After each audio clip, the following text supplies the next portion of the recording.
Nitekana umunezero ntangere vyo gusubira kubana namwe banywanyi bacu mubana natwe makuru n'ibiganiro vya misi yose tubandanya gushikiriza kuri no mbonesha kure yacu ari nayo yanyu Muhuza TV. Uyu numwe tugiye kubageza kamakuru biriko biravugwa bigezwe ko nga mu gihugu cy'u Burundi. Amakuru tuza kugarukana ni ko yari kwaravugwa agezwe ko mu gisata cha politike, kandi nanone turaza kwinjira hanini kweri ko aravugwa mu bihangange bikomeye cyane yoba mu mugambwe SNDD FDD mu nzego z'umutekano mu rwego rw'iperereza ndetse no mu rwego rwa politike y'igihugu. Turaza kugaruka ku matohoza ariko arakorerwa mu biro vy'umukuru w'igihugu aho kuri inzego zose zahagurutse.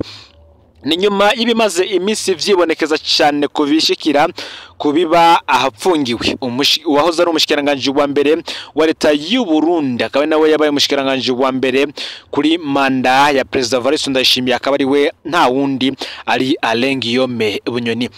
Kuri ubu ikibazo gihanze abategetsi benshi yoba umukuru w'igihugu ndetse n'abandi bose bamwegereye ntibumva ingene Alain Guillaume Bunyoni aguma aronka amatelefone n'amakarte SIM mu gihe abaje kumuraba ari bake cyane kandi bose basakwa. Kugira ngo ushikire icumba ca Bunyoni nkuko twabagajije ko makuru yacu yabanje uca ku miryango itatu, umwe wose ufise amagufuri atatu nyene. Igufuri rimwe ryose rifise umutegetsi aryugurura, umuyobozi w'ibohero, umukuru w'iperereza mu ntarabe n'umukuru w'igipolisi Igitega. Umuryango ugira kane wo ukaba hugururwa na Bunyoni ubwiwe kuko ari umuryango uri mu cumba imbere. Benshi rero bibaza ingene ibi bikoresho vyose vy'itumaatumanako vyo gutumatumanako bishikira uyahoze ari umushikiranganje wa mbere wa leta y'u Burundi Alain Guillaume Bunyoni. Narirye bamwe bavuga ko Alain Guillaume Bunyoni akiri mu mabanga akomeye cyane muri leta, yagiye araduza benshi mu mabanga bamufata nk'umuvyeyi wabo mu rugendo rwa politike ndetse no matunga bafise kuri ubu, bikavuga ko bo bamufasha cyane. Nemugiye kandi iki kibazo cha Alain Guillaume Bunyoni kiriko kiratuma benshi bakurwa mu bibanza bari barimwo, nkuko nabagejeje ko Colonel Jerome Ntibibogora yari ijisho rya General Gervas Ndirakobuca umushikiranganje wa mbere ricunze Alain Guillaume Bunyoni mw'ibariro rikuru rya Gitega. Uyu akaba yagenywe kurongora igipolisi mu karere ko hagati mu gihugu muri Ruhuhuma umwaka uheze. Gusa bimwe mu bivugwa ko yoba yazize iki kibazo gikomeye cyane c'ingene Bunyoni yaronse amatelefone mu minsi yeze kandi acunzwe bidasanzwe. Ibi byose tugiye kubigaruka ko mu buryo burambuye ndetse muze kumviriza n'ibindi byose vyavuye muri risakwa ukuyemwo ivy'amatelefone murantunge ukuyemo ivya carte SIM basanganye iki gihangange. Turaza kubigaruka ko mu buryo burambuye. Ndako kandi Colonel Dieudonné Dushimagize yasubiriye kurenganywa. Ni mugihe mu minsi mike iheze umushikiranganje w'ubutungane Domine Banyankimbona yarishikiye mw'ibohero rya Bubanza kurekura abanyororo barenga 160 barangije cakane c'ibihano baciriwe. Muri iryo bohero nyene niho hariyo Colonel Dieudonné Dushimagize batazira gangi yarangije munyororo wiwe kwigenekerezo ya 18 munyonyo umwaka wa 2021. Colonel Dieudonné Dushimagize haramaze kwandikira umushikiranganje Banyankimbona kenshi, Procureur General de la République ndetse n'umukuru w'igihugu abamenyesha akarenganyo katagira izina ariko arakorerwa. Mu gihe umushikiranganje w'ubutungane yasubiriye yari yagiye gutanga imbabazi kuri abanyororo barenga 160 n'umwe yarasubiriye ko mwihoza. Ubu arakwije imyaka 2 n'amezi 4 yarahejije umunyororo ariko akaguma apfunzwe, nta mutegetsi n'umwe yishura amakete yiwe. Ese bigenda gute narenganurwe? Murano makuru tugiye kugaruka ku kibazo gikomeye cy'inzego nyinshi zibura umutekano ndetse benshi bakabura amahoro mu mitima yabo. Ufyonde subscribe canke sabone niba utari wafyinda ko kugira ngo utoje ucikanwa nayo dushikiriza usangize ano makuru bagenzawe kandi aho baherereye hose kugira ngo nabo baje bashikirwa nabiriko biravugwa bigazwe ko nga mu gihugu cy'u Burundi hanze imbezi gihugu cy'u Burundi ndetse no makungu yakure. Mwayikaze mwidonido yano makuru. Bamwe bavuga ko President Evariste Ndayishimiye abayeho mu rwikweke rukomeye cyane kukungene Alain Guillaume Bunyoni abayeho mwibohero. Ikibanza Bunyoni apfungiwemo ni ikibanza gikomeye cyane kuko ari ikibanza nkuko nabibagejeje ko gifise imiryango ine ariko itatu ikaba yugururwa n'abategetsi bakomeye cyane kandi babizigirwa ba President Evariste Ndayishimiye. Aba nkuko nababwiye akaba harimo umuyobozi w'ibohero ukuriye iperereza mu ntara ya Gitega be n'urongoye igipolisi mu ntara ya Gitega. Urundi wo akaba ari Alengiyome Bunyoni ubwiwe awiyugururira. Ibi rero vyanatumye umwe mu ntwazangabo zikomeye cyane aregereye cyane umushikiranganje wa mbere wa leta y'u Burundi asubirizwa. Uyu akaba ari Jerome Ntibibogora. Uyu yarungitswe kurongora igipolisi mu karere ko mu bumanuko. Bamwe bakavuga ko uyu mu minsi 3 amakuru y'ingene y'ivyamubayeho nayo turaza kwegaruka ko ku buryo burambuye, gusa tubabwire ko yasubirijwe Koloneli Aloyizi Nduwayo uyahora atwara igipolisi mu karere k'uburaruko. Kurungikwa Igitega kwa Koloneli Aloyizi Nduwayo, ibi ngo vyafashwe nk'ubwizigirwa budasanzwe kubera ko ari ntara umukuru w'igihugu amaramo umwanya munini. Iyi ntara ya Gitega kandi kaba izwi ko ariho mugwa mukuru wa politike w'igihugu c'u Burundi. President Evariste Ndayishimiye ngo kurungikayo uyu Koloneli Aloyizi Nduwayo yahora arongoye igipolisi mu karere ko mu buraruko ngo yoba muri kimwe mu mabanga yamuhaye dosiye za mbere agiye gukurikirana n'ingene Alengiyome Bunyoni abayeho mw'ibohero rikuru rya Gitega. Iyi dosiye ya Bunyoni ni dosiye ishobora kuza gupfungisha abategetsi benshi, abandi ikabirukanisha ku mirimo ndetse n'abandi bagahindurirwa amabanga yabo bajejwe bakamanurwa mu nzego kubera ko batariko baritwara neza mu kibazo bashinzwe n'umukuru w'igihugu. Iyi ni ntara umukuru w'igihugu amaramo umwanya munini, ikaba inafungiyemo cyane kandi abantu ubutegetsi bucunze nka General Bunyoni ndetse n'abandi bashatse gutembagaza ubutegetsi mu mwaka wa 2015. Alengiyome Bunyoni ari muri kimwe mu bibazo bihangayikishije cyane umukuru w'igihugu ndetse n'abandi banyecubahiro, mu gihe abandi bo bavuga ko Bunyoni yababereye umuvyeyi ataco batazomufasha kugira ngo n'ubundi biheze ave mu munyororo nk'abandi bose.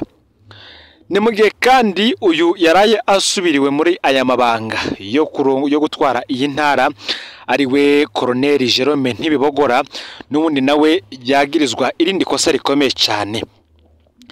Mu makuru yabanje nababwiye ivy'umukozi wa Helena Hotel yaborejwe igufa na komiseri Jerome Ntibibogora, ariko benshi ntibigeze bavyumviriza. Ndaza kubigaruka ko ku buryo burambuye, ariko gusa imbere ko mbageza ko ivyiyi nkuru reka manze ndababwire uwo Jerome Ntibibogora ariwe. Uyu Koloneli Jerome Ntibibogora avuka ahitwa ku Mwarangabo muri komine Mugina ho mu ntara ya Cibitoke. Amashuri yisumbuye yagize kuri lycée communale Rusagarara. Amashuri yayabangikanye no kotsa inyama mw'ihoteli yari kuruhwa. Aha akaba ari kurubibe rw'igihugu cy'u Rwanda ndetse n'igihugu cy'u Burundi. Inyuma y'amasezerano ya Arusha mu mwaka wa 2000 bene yandi masezerano yo guhagarika intambara, Jerome yagize amahigwe nyene hoteli amafasha kwinjira mu nzego z'umutekano nk'umwe mu bahoze bagwana muri Florina. Mbere aca yinjira afise ipete rya kapiteni. We nta rugamba yabaye ko mu vy'ukuri yavuye kotsa inyama aja kuba kapiteni, ubu naho nakadasoka kana Generali Gervais Ndirakobuca umushikiranganje wa mbere wa leta y'u Burundi. Muti kuri hoteli Helena vyoba vyaragenze gute?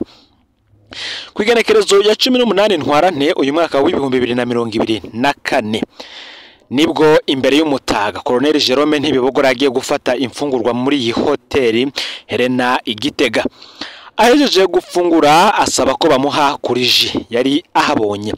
Umukozi mu hoteli yitwa Tazira Barisi asigurira komiseri Ntibibogora ko bidakunda ko bamuha kuri iyo ji kubera yari yateguriwe abantu bariko barakora seminari. Mu ncamake iyo ji ntiyariko iragurishwa, yari genewe abantu bariko bahakorera inama mw'iyo hoteli. Komiseri ishavurira riraziriringa kumva asaba ikintu ntakironke. Koloneli Jerome Ntibibogora asanzwe arongoye igipolisi mu ntara zo hagati mu gihugu, niko guhamagara abamugenderera bacakira wa mukozi barajana. Abandi bakozi baca barondera umurongozi w'ihoteli bamumenyesha ibishikiye mugenzi wabo Barsi Tazira. Umurongozi mw'ihoteli asanzwe azinanye na Jerome Ntibibogora aramuhamagara ku telefoni, uwundi aramwemerera kurekura Barisi Tazira. Haciye akanya Barisi yararekuwe agaruka ku kazi yiyandaza, baravye igisusu basanga yakubiswe bimwe biteye ubwoba, ntiyaragishobora kwicara. Umurongozi w'ihoteli acamuha akaruhuko ko kuja kwivuza. Ngivyo rero ivyabaye kuri uyu yitwa Terminatoro, bisigura umwicanyi w'agahebuza ataki muhagarika. Uyu akaba ari we yagenze nabi mu mabanga yahawe n'umukuru w'igihugu nyene cy'Ubaro Evariste Ndayishimiye, bikaba vyanamuviriyemwo n'ubundi gutakaza aya mabanga mu ntara ya Gitega agahindurirwa ahandi. Nako kandi bivugwa yuko ibintu bitoroshe muri kino gihe, ni mugihe muri kino gihe hariho benshi bariko baranyuruzwa n'urwego rw'iperereza ndetse abandi bagafatwa. Hari nk'umukozi wa Oberi Emmanuel Niyongabo akaba akora mu ishami ryayo riri muri ADB. Uyu yoba aziriki, nico kibazo benshi bariko baribaza. Benshi bakavuga ko ikirengeye ivyo Emmanuel Niyongabo azwi nk'userukira ingo zirenga 2850 zo muri Gasenyi Nyakabondo, aho abantu bimuwe kubera leta ivuga ko ari ikibanza ishaka gukoreramwo ibikorwa vy'igihugu. Iyo miryango ntiraronka umuzibukiro yemerewe. Emmanuel Niyongabo anerekana ko umuzibukiro ugizwe yerekana ko umuzibukiro ugize butaboneka ukaba n'intica ntikize. Kuwa gatatu uheze hari mu gatondo k'igenekerezo ya 20 Ntwarante uyu mwaka w'2024, Emmanuel Niyongabo yarahagaritswe nk'unyurujwe. Wabibonye yagize ati: yitwa Niyongabo Emmanuel ahejeje gufatwa na documentation aha kwa Johnson mu Gasenyi haruguru yo kwa Rejanti. Afashwe mu gihe yarajanye mushikiwe kwa muganga, yapfuye kumurutsa haca haza abantu bambaye impuzu z'igipolisi baramufata.